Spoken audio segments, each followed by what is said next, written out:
Ako Papa Joms busted kay Carla. Bakit naman kaya mga kalingap? Yan ang ating pag-uusapan mamaya.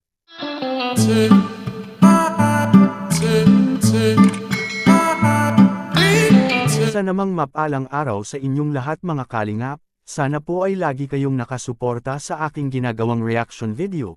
At kung nagustuhan po natin ang ganitong kwento, huwag po nating kalimutang mag-subscribe sa maliit na channel na ito, at paunawa ating tapusin ang kabuohang nilalaman nito. Siyempre huwag din nating kalimutang suportahan ang ama ng kalingap na si Val Santos Matubang at Kalingap Rab.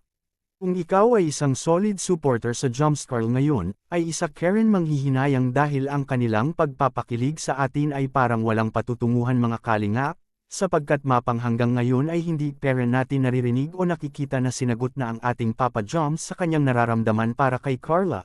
Kaya napatanong na lang ako sa aking sarili kung may pagtingin ba talaga itong si Carla kay Papa Joms, o kaya content lang talaga ang kanilang sweet at kilig na pinakita sa mga manunood mga kalingap. Dahil kung love talaga ang ating pag-uusapan ay sinasagot na talaga itong si Papa Joms, sapagkat karapat dapat naman itong si Papa Joms na mahalin ito, dahil si Papa Joms ay isang mabuting tao at marunong mag-alaga ito sa kanyang minamahal at pinahahalagaan niya ito ng husto mga kalingap.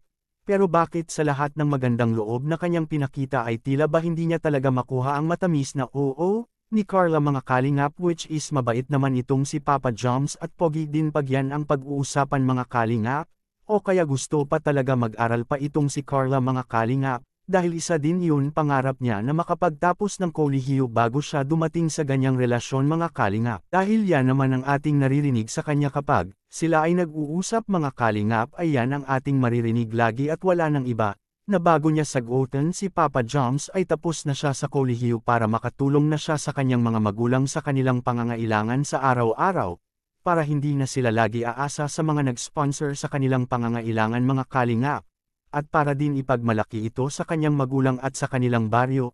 Proud din tayo kay Papa Joms mga kalingap dahil hindi ito sumuko sa pangliligaw kay Carla at tuloy-tuloy lang ito sa pangungulit kay Carla na ating nakikita ngayon.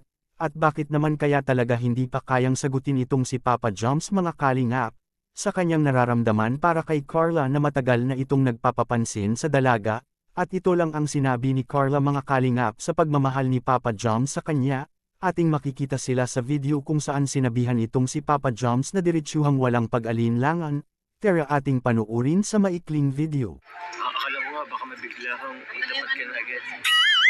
May tamang panahon po para rin. Hindi pa, kagaya po ng sabi ko kanina. Sabi ko, huwag kayo mapagod, huwag kayo sumuko. Sinabihan niya pala itong si Papa Joms mga kalingap, na sana ay hindi siya magbago at susuko hanggang dumating na ang tamang panahon. Kayo mga kalingap, anong masasabi ninyo tungkol dito? Please comment and God bless us all.